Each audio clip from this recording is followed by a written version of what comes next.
There's a lot of truths that the masses can't seem to understand, no matter how hard they try. But most of the time, they don't even try at all. Most of the time, when confronted with an uncomfortable truth, the mass of men slink away into the recesses of their mind, content and clinging onto their misguided beliefs. One belief in particular is extremely hard for men to accept, not because it's necessarily difficult to understand, but because it evokes incredible anger from mainstream consciousness. And of course, that's the truth that I'll be talking about today. Here's why your purpose should always come before women, and why you should never make her your purpose in life. For millions of years, and in fact up until quite recently, man lived in harmony with his true nature. There was no modern social conditioning. There was no gender studies bullshit. And there were no conveniences of the modern life. Men lived, breathed, slept, and ate when it was natural. They lived within nature, and they were a part of it. And while the evolution of man has certainly reaped us great rewards, it's also set us far off balance. During these times, men had to struggle and persevere to survive. The least of their concerns was getting hot girls, or getting laid, let alone wondering what they should say to some girl on Tinder. They were to focus on what actually mattered, like building civilizations, winning wars, and hunting down animals with their bare hands and a spear and some mates. They were in touch with their purpose, whether it was to catch food, to fight for honor and glory, to spread their religion, or to conquer new worlds. Men had a purpose. But now, what do we have when everything has been given to us on a silver platter? The fall of man. The reason why so many men are devoid of a purpose nowadays is because we don't need one. Back when we were living day to day and could be slain by an enemy tribe at any moment, purpose was thrust upon us. Back when man's entire existence was literally do or die, life or death, we had a very strong purpose. And it kept us grounded. It kept men focused on what really mattered. But things have changed. With our modern comforts, many men lack a strong sense of direction and purpose. Instead, they turn to the one vice that has toppled many a great men from their thrones: lust for women.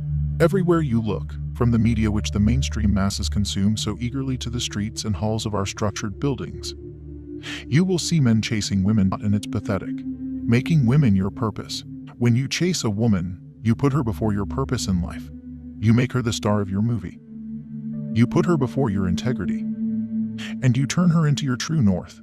While this may sound romantic and inspire warm feelings, it's actually the worst thing that you can do. Chasing women comes from a place of desperation, of clinging for her love, and of needing her approval to bolster your self-esteem. Pursuing a woman comes from a grounded place of focus and purpose, where you certainly still want her, but want her as an addition to your life, not to be the end-all of it. Making women your purpose is nothing short of deadly, and I do not exaggerate when I say this.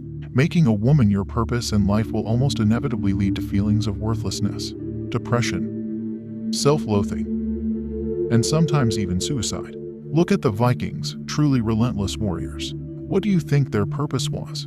Was it to make sure little Susie thought they were cool? Or maybe it was to have a certain type of beard that little Jessica thought was really nice. Or maybe, just maybe, do you think their purpose was to conquer new worlds, expand their horizons, travel to far and distant lands, and to protect their brothers as they forged onward into battle? I think the answer is pretty obvious. When you make women your purpose, you're anchoring your emotional state to something that's external. Every little thing a woman does will impact your state. When she likes you, you'll feel on top of the world, but when she doesn't, you'll spiral into depression and hatred. Deriving purpose from within. When you anchor your purpose onto a woman's opinion of you, your emotional state is subject to the whims of her mood. When you anchor your purpose onto something internal, however, it's nearly impossible to beat down. Your purpose must come from inside of you, from a deep desire to follow your bliss, to do what you love, and to change the world in ways other men have never thought of before. While this may sound idealistic, it's true. If your purpose is to pursue music, teach other men how to build muscle, or to eradicate poverty, your actions that affect this are within your control. Sure, there will be setbacks, but you'll always have yourself and your integrity. When you make a woman your purpose, you sacrifice your integrity, because when she says she doesn't like X or Y, you'll put on a mask to fit her desires. This is called being fake, and women are repulsed by it. They're drawn to an authentic, genuine man who does not give a single shit about what the world thinks, and pursues his purpose with laser focus.